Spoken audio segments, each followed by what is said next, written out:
Good morning. എല്ലാ USS പരീക്ഷ എഴുതുന്ന കുട്ടികൾക്കും സോഷ്യൽ സയൻസിൻ്റെ 7ാം ക്ലാസ്സിനെ ബേസ് ചെയ്തുകൊണ്ടുള്ള രണ്ടാമത്തെ ഈ വീഡിയോയിലേക്ക് സ്വാഗതം.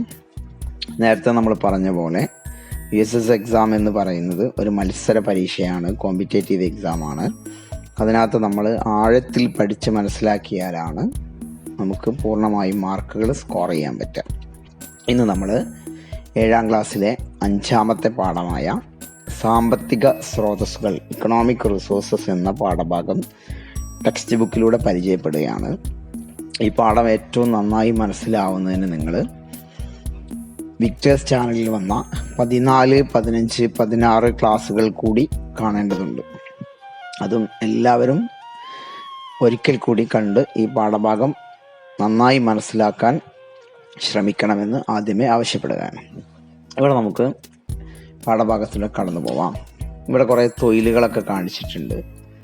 കൃഷി ചെയ്യുന്ന ആളുകളെ കാണാം, മീൻ പിടിക്കുന്നവർ, അതേപോലെ കാർഷിക വൃത്തിയിൽ ഏർപ്പെട്ടവരൊക്കെ കാണാം.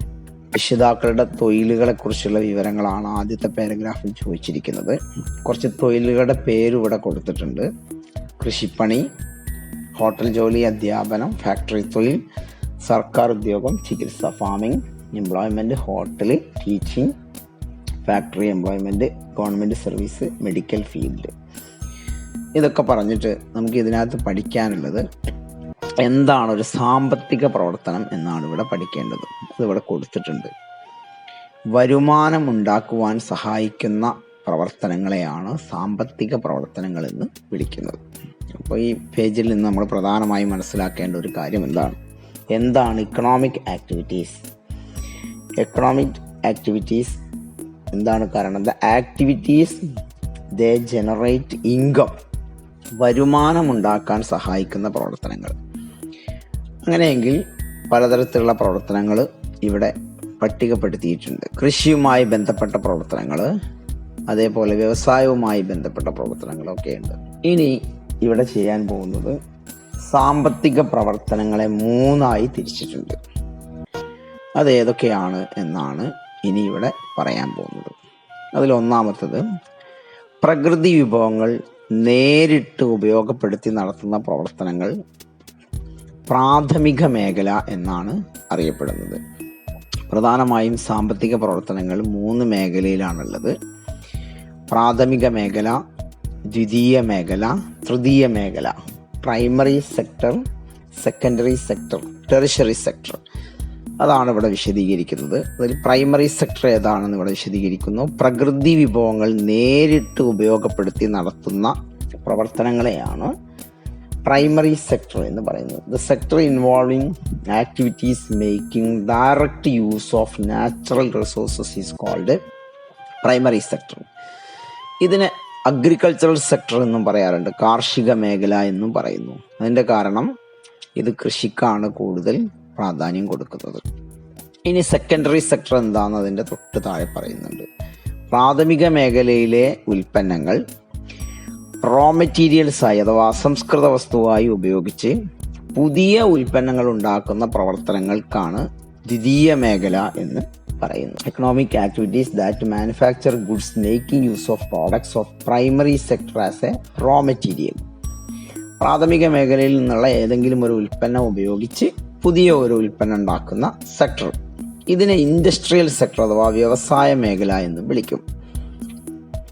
ഇനി ടെറിഷറി സെക്ടർ എന്താ നമുക്ക് പരിശോധിക്കാം. പ്രാഥമിക, ദ്വിതീയ മേഖലകളിലെ ഉൽപ്പന്നങ്ങൾ സംഭരിക്കുകയും വിതരണം ചെയ്യുകയും ചെയ്യുന്ന സേവന പ്രവർത്തനങ്ങളാണ്. Service sector collect and distribute product of primary and secondary sectors. In addition to this, service sector includes education, transport, banking, IT. അപ്പം 3 സെക്ടറുകൾ നമ്മളിപ്പോൾ ഇവിടെ പഠിച്ചു കഴിഞ്ഞു. ആ 3 സെക്ടറുകളും ഏതാണ് എന്ന് കൃത്യമായ ഒരു ധാരണയും അതിൻ്റെ ഉദാഹരണങ്ങളും ഇവിടുന്ന് ഈ ഭാഗത്തു നിന്ന് നമ്മൾ പഠിക്കേണ്ടതുണ്ട്. ഇനി അടുത്തത് പാഠഭാഗം പരിചയപ്പെടുത്തുന്നത് ഈ 3 സെക്ടറുകൾ തമ്മിലുള്ള ബന്ധത്തെയാണ്. പ്രാഥമിക, ദ്വിതീയ, തൃതീയ മേഖലകൾ പരസ്പരം ബന്ധപ്പെട്ട് പ്രവർത്തിക്കുമ്പോഴാണ് രാജ്യത്ത് സാമ്പത്തിക പുരോഗതി അഥവാ വളർച്ച, ഇക്കണോമിക് ഗ്രോത്ത് ഉണ്ടാകുന്നത്. ഉദാഹരണം കൊടുത്തിട്ടുണ്ട്. പ്രാഥമിക മേഖലയിൽ നിന്നുള്ള പരുത്തി, ദ്വിതീയ മേഖലയിലുള്ള സെക്കൻഡറി സെക്ടറുള്ള വ്യവസായ മേഖലയ്ക്ക് എന്താണ്, അത് ആവശ്യമാണ്. അത് ഉപയോഗിച്ചാണ് അവർ സാധനങ്ങൾ ഉൽപ്പാദിപ്പിക്കുന്നത്. ഈ വ്യവസായ മേഖലയിൽ നിന്ന് ഉൽപ്പാദിപ്പിക്കുന്ന തുണി ആവശ്യക്കാർക്ക് എത്തണമെങ്കിൽ ഗതാഗതം, ട്രാൻസ്പോർട്ടേഷൻ വേണം, കമ്മ്യൂണിക്കേഷൻ വേണം. ഇതെല്ലാം ചേരുമ്പോഴാണ് രാജ്യത്ത് അല്ലെങ്കിൽ നാട്ടിൽ സാമ്പത്തികമായി പുരോഗതി ഉണ്ടാകുന്നത്. അതാണ് ഇവിടെ കാണിച്ചിരിക്കുന്നത്. അത് തന്നെയാണ് ഈ ചിത്രത്തിലും പറയുന്നത്. പ്രൈമറി സെക്ടറിൽ കോട്ടൺ അഥവാ പരുത്തി കൃഷി ചെയ്യുന്നു. ആ കൃഷി അവർ ദ്വിതീയ മേഖലയ്ക്ക് കൊടുക്കുന്നു. അവർ ഈ ദ്വിതീയ മേഖലയിൽ എത്തിയ പരുത്തി ഉപയോഗിച്ച് അവിടെ നിന്ന് അതിനെ ഡ്രസ്സുകളാക്കി മാറ്റുന്നു. ഡ്രസ്സുകൾ വാഹനങ്ങളിലും വാർത്താവിനിമയ സംവിധാനങ്ങളും ഉപയോഗിച്ച് ടെക്സ്റ്റൈൽ ഷോപ്പുകളിൽ എത്തുന്നു. അവിടെ നിന്നാണ് ആളുകൾക്ക് അത് ലഭിക്കുന്നത്. അപ്പോൾ ഈ 3 മേഖലകളും നമ്മുടെ നാട്ടിൽ ആവശ്യമാണ്. ആ 3 മേഖലകളും ഒരുമിച്ച് പ്രവർത്തിക്കുമ്പോഴാണ് നാട്ടിൽ സാമ്പത്തിക പുരോഗതി ഉണ്ടാകുന്നത്. ഇവിടെ ഒരു പട്ടിക കൊടുത്തിട്ടുണ്ട്. പ്രാഥമിക മേഖല, ദ്വിതീയ മേഖല, തൃതീയ മേഖല. അപ്പൊ ഇതിൽ നിന്ന് ഉദാഹരണങ്ങൾ പരീക്ഷയ്ക്ക് ചോദിക്കും. നമ്മൾ കാണാതെ പഠിക്കേണ്ടതുണ്ട്.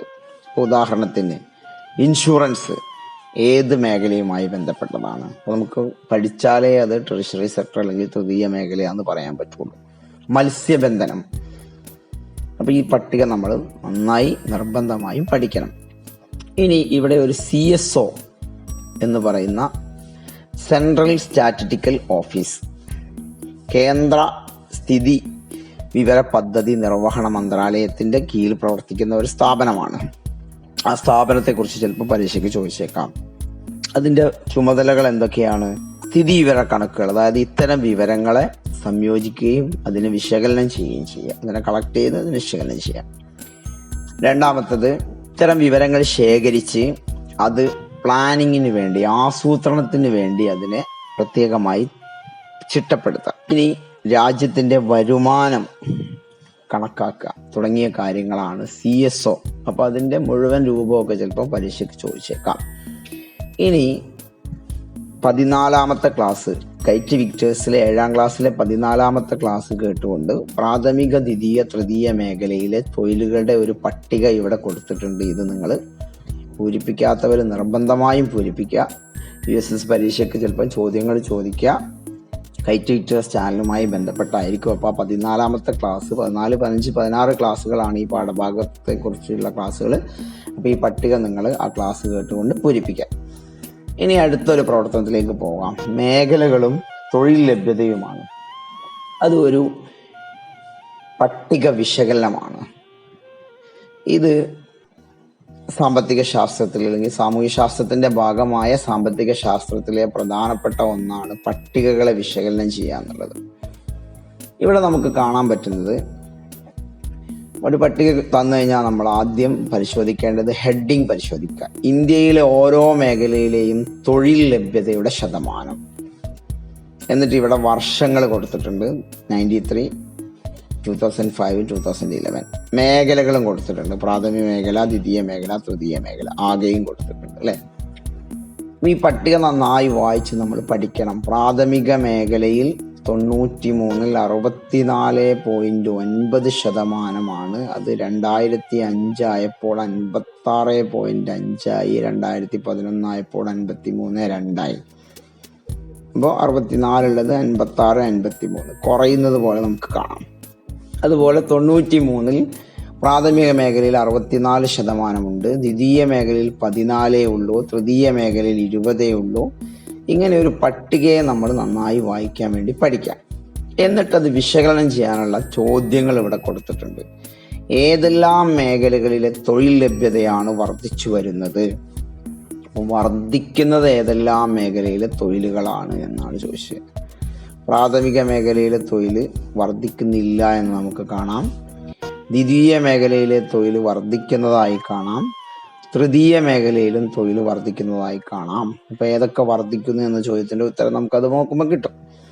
തൊഴിൽ ലഭ്യത എല്ലാ കാലഘട്ടത്തിലും കൂടുതൽ അല്ലെങ്കിൽ എല്ലാ കാലഘട്ടത്തിലും കൂടുതൽ തൊഴിൽ നൽകുന്ന മേഖല ഏതാണ് എന്ന് നമുക്ക് നോക്കാം. പ്രാഥമിക മേഖലയാണ് നമുക്ക് മനസ്സിലാവും. 93-ലും പ്രാഥമിക മേഖലയിലാണ് കൂടുതൽ തൊഴിലുള്ളത്. 2005-ലും കൂടുതൽ, 2011-ലും പ്രാഥമിക മേഖലയാണ് കൂടുതൽ തൊഴിൽ നൽകുന്നത്. 2011-ൽ പ്രാഥമിക മേഖലയിൽ തൊഴിൽ ലഭ്യത മറ്റു 2 മേഖലകളിലെ തൊഴിൽ ലഭ്യതയേക്കാൾ എത്ര ശതമാനം കൂടുതലാണ്? ഇപ്പൊ 2011-ലെ കാര്യം മാത്രമാണ് ചോദിച്ചത്. 11-ലെ പ്രാഥമിക മേഖല ഈ 53.2 എന്ന് പറയുന്നത് 21.5-നേക്കാൾ എത്ര കൂടുതലാണ്, അതേപോലെ 25.3-നേക്കാൾ എത്ര കൂടുതലാണ്. ഇങ്ങനെ തുടങ്ങിയ ഒരു പട്ടികയെ നമുക്ക് വിശകലനം പല രീതിയിൽ ചെയ്യാം. അതുമായി ബന്ധപ്പെട്ട വിവരങ്ങളാണ്. ഇതും നിങ്ങൾ കൈറ്റ് വിക്ടേഴ്സിലെ 14, 15, 16 ക്ലാസ്സുകൾ കണ്ടുകൊണ്ട് ഇതിൽ കൂടുതൽ വ്യക്തത വരുത്താൻ നിങ്ങൾക്ക് കഴിയും. ഇനി ഇതിൽ നിന്നുള്ള നിഗമനം ഇവിടെ കൊടുത്തിട്ടുണ്ട്. നോക്കൂ, പ്രാഥമിക, ദ്വിതീയ, തൃതീയ മേഖലകളിൽ കൂടുതൽ തൊഴിലവസരങ്ങൾ നൽകുന്നത് പ്രൈമറി സെക്ടറാണ്. ഇതിന്റെ താഴെ കൊടുത്തിട്ടുണ്ട് ആ നിഗമനം. ഇപ്പൊ കൃഷിയും അനുബന്ധ പ്രവർത്തനങ്ങളിലുമാണ് കൂടുതൽ ആളുകൾ ജോലി ചെയ്യുന്നത്. നമുക്ക് ആവശ്യമായ ഭക്ഷ്യവസ്തുക്കൾ ഉൽപ്പാദിപ്പിക്കുന്നത് ഈ മേഖലയിലെ പ്രവർത്തനം വഴിയാണ്. അപ്പം രാജ്യത്തെ ജനങ്ങൾക്ക് ഭക്ഷണം തരുന്ന മേഖലയിലാണ് കൂടുതൽ ആളുകൾ ജോലി ചെയ്യുന്നത് എന്നതാണ് ഈ പട്ടികയിൽ നിന്ന് നമ്മൾ മനസ്സിലാക്കുന്നത്.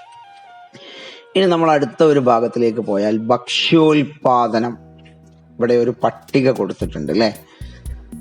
ഈ പട്ടികയുടെ നമുക്ക് കാണുമ്പോൾ തന്നെ മനസ്സിലാവും. ഒരു ഭാഗത്ത് വർഷമാണ് കൊടുത്തത്, മറുഭാഗത്ത് ഉൽപാദനം 10 ലക്ഷം ടൺ എന്ന തോതിലാണ്.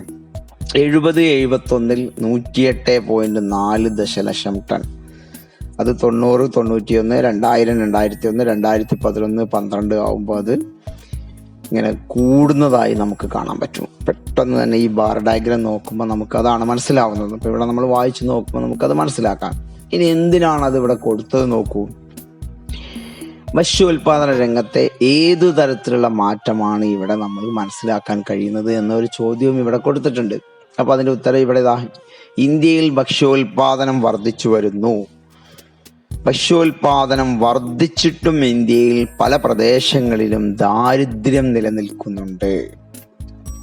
എന്നിട്ട് ദാരിദ്ര്യം എന്താന്ന് ഇവിടെ കൊടുത്തിട്ടുണ്ട്. നോക്കൂ, ആസൂത്രണ കമ്മീഷന്റെ ശുപാർശ പ്രകാരം നഗരങ്ങളിൽ 2100 കലോറിയിൽ താഴെ പോഷകാഹാരം ലഭിക്കുന്നവരും ഗ്രാമപ്രദേശങ്ങളിൽ 2400 കലോറിയിൽ താഴെ പോഷകാഹാരം ലഭിക്കുന്നവരും ദരിദ്രരാണ് എന്നാണ് കണക്ക്. ഇനി ഇവിടെ പരീക്ഷയ്ക്ക് സാധ്യതയുള്ള കുറെ ചോദ്യങ്ങളുണ്ട്. 2011-12 കണക്ക് പ്രകാരം, സർവേ പ്രകാരം ഇന്ത്യയിൽ ദാരിദ്ര്യം ഉണ്ട്. എത്ര ശതമാനം ആളുകൾ?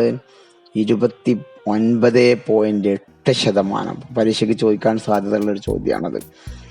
ഏറ്റവും കൂടുതൽ ദരിദ്രരുള്ളത് എവിടെയാണ്? അതും പരീക്ഷയ്ക്ക് ചോദിക്കാൻ സാധ്യതയുള്ള ചോദ്യമാണ്. 53.5. കുറവ് ഹിമാചൽ പ്രദേശിലാണ്, 9.5. കേരളത്തിൽ ദരിദ്രരുണ്ടോ? അത് 12%. അപ്പൊ വളരെ പ്രധാനപ്പെട്ട ഒരു ഭാഗമാണ് ഈ ദാരിദ്ര്യം എന്ന ഈ പോവർട്ടി എന്ന ഈ പട്ടികയിൽ കൊടുത്തിരിക്കുന്നത്. അവിടെ നിന്ന് പരീക്ഷയ്ക്ക് ചോദിക്കാൻ സാധ്യതയുള്ള ചോദ്യങ്ങളുണ്ട്. അത് നമ്മൾ കൃത്യമായി വായിച്ച് മനസ്സിലാക്കണം. ഇനി ഇവിടെ വേറൊരു ചോദ്യമുണ്ട്. നേരത്തെ നമ്മൾ ചോദിച്ചൊരു ചോദ്യം ഉണ്ടല്ലോ, ഭക്ഷണത്തിന്റെ ഉൽപാദനം വർദ്ധിക്കുന്നു എന്നിട്ടും ദാരിദ്ര്യം നിലനിൽക്കുന്നു. അതിന്റെ കാരണം എന്താണ്? 2 കാരണങ്ങൾ ഇവിടെ തന്നെ കൊടുത്തിട്ടുണ്ട്. ഒന്ന്, വിതരണത്തിലെ അപാകത, ഡിഫെക്ട്സ് ഇൻ ഡിസ്ട്രിബ്യൂഷൻ എന്ന് പറഞ്ഞാൽ എന്താ? എല്ലാ ആളുകൾക്കും ഇത് എത്തിക്കാൻ കഴിയുന്നില്ല എന്നുള്ളതാണ്. രണ്ടാമത്തത്, സാധനങ്ങൾ വാങ്ങാനുള്ള വ്യക്തികളുടെ ശേഷിക്കുറവ്. ആളുകളുടെ കയ്യിൽ പൈസ ഇല്ല, അവർക്ക് അല്ലെങ്കിൽ ജോലിയില്ല. ഇനിയും നമുക്ക് കാരണങ്ങൾ കണ്ടെത്താൻ വേണ്ടി കഴിയും. ജനസംഖ്യയുടെ വർധനവ് ഒരു വലിയ പ്രശ്നമാണ്. ഈ തരത്തിൽ കൈറ്റ് വിക്ടേഴ്സിന്റെ ക്ലാസ് കാണുമ്പോൾ നമുക്ക് അതിൽ നിന്ന് ഇതുമായി ബന്ധപ്പെട്ട കാര്യങ്ങൾ അതിൽ പറയുന്നുണ്ട്. അതുകൂടി കണ്ട് കൂടുതൽ കാര്യങ്ങൾ ഇതിലേക്ക് കൂട്ടിച്ചേർക്കാം. അപ്പൊ ഇവിടെ ദാരിദ്ര്യം ഇല്ലാതാക്കാൻ ഏറ്റവും വേണ്ടത് ഒന്ന് ഭക്ഷ്യ സുരക്ഷയാണ്. ഭക്ഷ്യസുരക്ഷ എന്താണ്? ഭക്ഷ്യസുരക്ഷ എന്നാണ് ഇവിടെ പറയുന്നത്. ഫുഡ് സെക്യൂരിറ്റി എന്താണ് എന്നാണ് ഇവിടെ പറയുന്നത്. ഇവിടെ ഒരു സെൽഫ് സഫിഷ്യൻസി ഇൻ ഫുഡ് എന്നതിനകത്ത് കൊടുത്തിട്ടുണ്ട്. ഒരു രാജ്യത്തിന് ആവശ്യമായ ഭക്ഷ്യവസ്തുക്കൾ ആ രാജ്യത്ത് തന്നെ ഉൽപ്പാദിപ്പിക്കുവാൻ കഴിയുന്നുവെങ്കിൽ ആ രാജ്യം ഭക്ഷ്യോൽപാദനത്തിൽ സ്വയം പര്യാപ്തമാണ് എന്ന് പറയാം. അല്ലേ? ഭക്ഷ്യസുരക്ഷ എന്താ നമ്മൾ പരിശോധിച്ചാൽ നമുക്കറിയാം. എല്ലാ ജനങ്ങൾക്കും എല്ലാ കാലത്തും സജീവവും ആരോഗ്യകരവുമായ ജീവിതം നയിക്കുന്നതിന് ആവശ്യമായ അത്ര പോഷകപ്രധാനമായ ഭക്ഷണം ലഭിക്കുന്നതിനുള്ള ഭൗതികവും സാമ്പത്തികവുമായ പ്രാപ്തി ഉറപ്പുവരുത്തുന്ന അവസ്ഥയാണ് ഭക്ഷ്യസുരക്ഷ. ഈ ഭക്ഷ്യസുരക്ഷ എന്താന്ന് മനസ്സിലാക്കണമെങ്കിൽ കുറേ കാര്യങ്ങളുണ്ട്. നോക്കൂ, എല്ലാ ജനങ്ങൾക്കും ഭക്ഷണം ലഭിക്കണമെന്ന് പറയുന്നു. ആ ഭക്ഷണം എന്തായിരിക്കണം? ആരോഗ്യം നിലനിർത്താൻ, സജീവമായി നല്ല ആരോഗ്യവും ഉന്മേഷവും നൽകാൻ സഹായകമായ അത്രയും ഭക്ഷണം വേണമെന്ന് പറയുന്നു. പോഷകപ്രധാനമായ ഭക്ഷണമായിരിക്കണം. അവർക്കത് വാങ്ങാനുള്ള ശേഷി ഉണ്ടായിരിക്കണം. ഭക്ഷ്യസുരക്ഷ എന്ന് പറയുന്നത് വളരെ പ്രധാനപ്പെട്ട ഒന്നാണ്. ഭക്ഷ്യസുരക്ഷയിൽ എന്തൊക്കെ കാര്യങ്ങൾ വേണമെന്ന് നമുക്ക് ഈ ഭാഗം വായിക്കുമ്പോൾ മനസ്സിലാവും. ഭക്ഷ്യസുരക്ഷയെക്കുറിച്ച് ഈ ഭാഗത്ത് നിന്ന് നമ്മൾ നന്നായി പഠിച്ച് മനസ്സിലാക്കണം. ഇനി രാജ്യത്ത് ദാരിദ്ര്യമുണ്ട് എന്ന് പറഞ്ഞു. ഈ ദാരിദ്ര്യ നിർമ്മാർജ്ജനത്തിന് വേണ്ടി നമ്മുടെ ഗവൺമെന്റ് നടപ്പാക്കുന്ന പദ്ധതികളെ കുറിച്ചാണ് ഇനി പറയുന്നത്. പോവർട്ടി അലീവിയേഷൻ പ്രോഗ്രാംസ്, അതിൽ സർക്കാരിൻ്റെ പദ്ധതികളും പരിപാടികളും പറയുന്നുണ്ട്. അന്നപൂർണ, അന്ത്യോദയ അന്ന യോജന, തൊഴിലുറപ്പ്, മഹാത്മാഗാന്ധി ഗ്രാമീണ തൊഴിലുറപ്പ് പദ്ധതി, സ്വർണ ജയന്തി ഷഹാരി റോസ്ഗാർ യോജന, സംയോജിത ശിശു വികസന പരിപാടി, സ്കൂൾ ഉച്ചഭക്ഷണ പരിപാടി, ദേശീയ ഗ്രാമീണ ഉപജീവന ദൗത്യം. ഇതൊക്കെ നമ്മൾ കാണാതെ പഠിക്കേണ്ട ഭാഗങ്ങളാണ്. ഇനി ഇത് ഓരോന്നും എന്താണ് എന്ന് കൂടി ഇവിടെ പറയുന്നുണ്ട്. സ്വർണ ജയന്തി ഷഹാരി റോസ്ഗാർ യോജന, ഓരോന്നും നമ്മൾ കൃത്യമായി വായിച്ച് മനസ്സിലാക്കണം. ഇത് പരീക്ഷയ്ക്ക് ചോദിക്കാൻ സാധ്യതയുള്ള കാര്യമാണ്. എന്താണ് അവിടെ പറയുന്നത്? നഗരങ്ങളിലാണ് ഇത് നടപ്പാക്കുന്നത്. ആർക്കാണ്? തൊഴിലില്ലാത്തവർക്കാണ്. അല്ലേ? രണ്ട് കാര്യങ്ങളുണ്ട്. അർബൺ ഏരിയയിലാണ് നടപ്പാക്കുന്നത്. ആർക്കാണ്? അൺഎംപ്ലോയിഡ് ആയിട്ടുള്ള ആളുകൾക്കാണ്. അവർക്ക് എന്താ ചെയ്യുന്നത്? എൻകറേജ് സെൽഫ് എംപ്ലോയ്മെന്റ്, അതായത് അവർക്ക് സ്വയം തൊഴിൽ കണ്ടെത്താൻ ആവശ്യമായ സഹായങ്ങൾ നൽകുന്ന പദ്ധതി. അപ്പോൾ ഇതിൽ നിന്നൊക്കെ ചോദ്യങ്ങൾ വരാം. അന്നപൂർണയാണ് അടുത്തത്. അതാർക്കാണ്? 65 വയസ്സിന് മേൽ പ്രായമുള്ളവർക്കാണ്. എന്താ ലഭിക്കുന്നത്? 10 കിലോ അരി അവർക്ക് റേഷൻ കടയിൽ നിന്ന് ഓരോ മാസവും സൗജന്യമായി ലഭിക്കുന്നു. അടുത്തത് എന്താണ്? അന്ത്യോദയ അന്ന യോജന. ഇത് ഓരോന്നും നമ്മൾ ബൈഹാർട്ടായിട്ട് പഠിക്കണേ. ദാരിദ്ര്യരേഖക്ക് താഴെയുള്ള BPLകാർക്കാണ് ഇവിടെ ലഭിക്കുന്നത്. എന്ത് ലഭിക്കുന്നു? ഒരു മാസം 35 കിലോ അരി, 3 രൂപയ്ക്ക് ഗോതമ്പ്, 35 കിലോ അരി 3 രൂപയ്ക്ക്, ഗോതമ്പ് 2 രൂപയ്ക്ക്. അല്ലേ? ഗോതമ്പാണെങ്കിൽ 2 രൂപയ്ക്ക്. ഉത്തരേന്ത്യയിലൊക്കെ ആളുകൾ ഗോതമ്പ് ഭക്ഷിക്കുന്നതുകൊണ്ടാണ് അവർക്ക് ഗോതമ്പ് കൊടുക്കുന്നത്. ഇനി തൊഴിലുറപ്പ് പദ്ധതി. നമ്മുടെ നാട്ടിലൊക്കെ ഒരുപാട് ആളുകൾ ജോലി ചെയ്യുന്ന ഒരു പദ്ധതിയാണ് തൊഴിലുറപ്പ് പദ്ധതി. അപ്പോൾ അവിടെ എന്താണ്? 100 ദിവസത്തെ തൊഴിലാണ് ഉറപ്പാക്കുന്നത്. 18 വയസ്സ് പൂർത്തിയായവർക്കൊക്കെ ഈ പദ്ധതിയിൽ ചേരാം. ഇതിന്റെ 1/3 ഭാഗം ആരാണ്? സ്ത്രീകളായിരിക്കണം എന്ന നിബന്ധനയുണ്ട്. ഇനി ഉച്ചഭക്ഷണ പരിപാടി. നമുക്കൊക്കെ സ്കൂളുകളിൽ നിന്ന് 8ാം ക്ലാസ് വരെയുള്ള കുട്ടികൾക്ക് ഉച്ചഭക്ഷണം തരുന്ന പരിപാടിയാണിത്. അപ്പോൾ അതിന് പറയുന്ന ഉച്ചഭക്ഷണ പരിപാടിയാണ്. അതൊരു ദാരിദ്ര്യ നിർമ്മാർജ്ജന പരിപാടിയാണ്. സ്കൂൾ മുഖേനയാണ് അത് നടപ്പാക്കുന്നത്. ദേശീയ ഗ്രാമീണ ഉപജീവന ദൗത്യമാണ് അടുത്തത്. സ്വയം സഹായ സംഘങ്ങൾക്ക് സഹായം നൽകുന്നു. അതായത് കുടുംബശ്രീ പോലെയുള്ള ആളുകൾക്ക് സഹായം നൽകുക, അവർക്ക് ബാങ്ക് വായ്പ നൽകുക, അതേപോലെ സാധനങ്ങളൊക്കെ വാങ്ങുമ്പോൾ അതിന് സബ്സിഡി നൽകുക, ഇങ്ങനെയുള്ള പ്രവർത്തനങ്ങൾ. അടുത്തത് അംഗനവാടിയിലൂടെ കുട്ടികൾക്ക് കിട്ടുന്ന, നിങ്ങളുടെ വീട്ടിലൊക്കെ ഉള്ള കുട്ടികൾ വാങ്ങുന്നുണ്ടാവും, 6 വയസ്സിന് താഴെയുള്ള കുട്ടികൾ, ഗർഭിണികള്, മുലയൂട്ടുന്ന അമ്മമാർ, അവർക്ക് പോഷകാഹാരങ്ങൾ, കടല, പരിപ്പ്, അതേപോലെ ഗോതമ്പ്, ഇങ്ങനെ തുടങ്ങിയ സാധനങ്ങളൊക്കെ കൊടുക്കുക. അപ്പം ഇത് നമ്മൾ കറക്റ്റായിട്ട് പഠിക്കണം. ഇത് എന്താണ്? ദാരിദ്ര്യ നിർമ്മാർജ്ജന പദ്ധതികളും ആണ്. ഈ പദ്ധതികളുടെ പേര്, അത് ആർക്കൊക്കെ ഗുണം കിട്ടുന്നതാണ് എന്ന് നമ്മൾ നിർബന്ധമായും പഠിച്ചിരിക്കണം. അത് പരീക്ഷയ്ക്ക് ചോദിക്കാൻ സാധ്യതയുള്ള ചോദ്യം തന്നെയാണ്. ഇനി അടുത്തതായി പൊതുവിതരണ സമ്പ്രദായത്തെക്കുറിച്ചാണ്. Public distribution system. എന്താണ് ഒരു പൊതുവിതരണ സംവിധാനം എന്ന് ഇവിടെ ഈ നീല ബോക്സിൽ പറയണത് നമുക്ക് വായിച്ചു നോക്കിയാൽ മനസ്സിലാവും. ന്യായമായ വിലയ്ക്ക് സമൂഹത്തിലെ ആവശ്യക്കാരായ ആളുകൾക്ക് ഭക്ഷ്യവസ്തുക്കളും മറ്റ് നിത്യോപയോഗ വസ്തുക്കളും നൽകുവാൻ ചുമതലപ്പെട്ടതും സർക്കാരിൻ്റെ നിയന്ത്രണത്തിലുള്ളതുമായ സ്ഥാപനങ്ങളുടെ ഒരു ശൃംഖലയാണ് പൊതുവിതരണ സംവിധാനം എന്ന് പറയുന്നത്.